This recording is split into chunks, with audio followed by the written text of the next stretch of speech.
Hey everybody, NJ here. Do you ever feel like there's just not enough time to do the things that you want to do because of all the things that you have to do? Well, in today's video, I'm just going to push back a little bit and ask you to rethink that a little bit, because burnout comes from us spending too much time doing the things that we don't really want to do. All that energy that we expend forcing ourselves to do things that we don't want to do just exhausts us. And I think that the older we get, the harder it is. It's kind of like our body knows, like, hey, time's running out. We're not, spring chickens anymore. So we don't want to be spending the majority of our time doing things that we don't want to do. And so our unconscious is kind of, on the side of like, hey, do the things that you want to do. And so we have to really fight against that. And sure, you have, seemingly legitimate excuses as to why you have to do these things.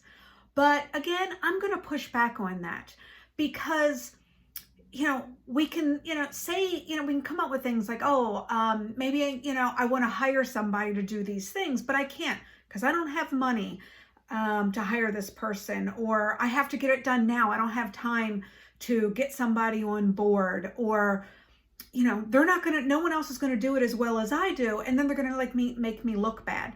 Now, these are all seemingly valid excuses. However, if we're telling our brain that we have to do these things, that there's no other way, it's not going to look for excuses. It's not going to look for a way around it. There's a Henry Ford quote that I absolutely love. And it says, whether you think you can or you think you can't, you're right. And that quote just, comes up for me all the time, because that is one of the secrets of our brain. If we are telling it that we can't do something, it's not even going to look for a way around that. So instead, you might want to ask yourself some questions that your brain can answer. Like, how could I find someone that I could afford? How can I find somebody that I can trust?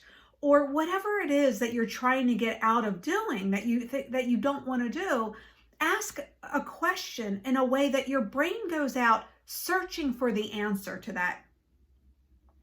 Now, one of the things that I have found with clients that I work with is in a lot of cases, they are distracting themselves with this work that they don't really want to do as a way to hold themselves back, to keep themselves playing small, because unconsciously they're afraid of success.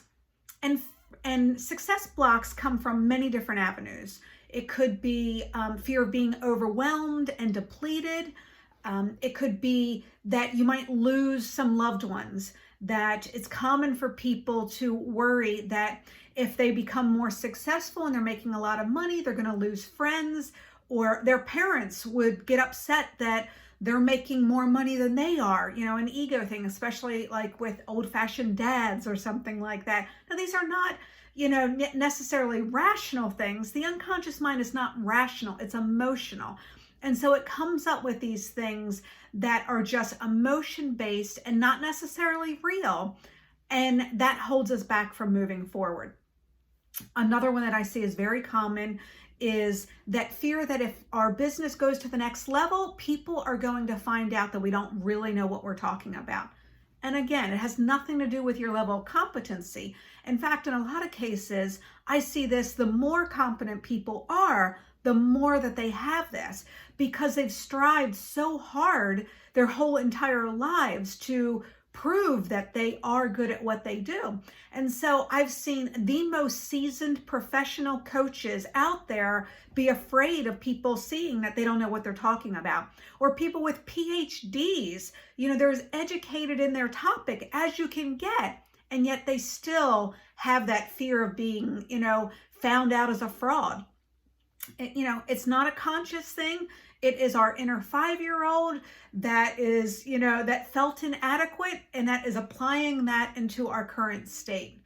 And so if you think that you could have success blocks going on, I invite you to join my Facebook group, the Mindset Lab for Gutsy Business Owners. And once you're in this group, do a search for the video on how to deal with success blocks And in that video, I step by step go through a process to identify and remove success blocks. I hope to see you in the group. Bye-bye.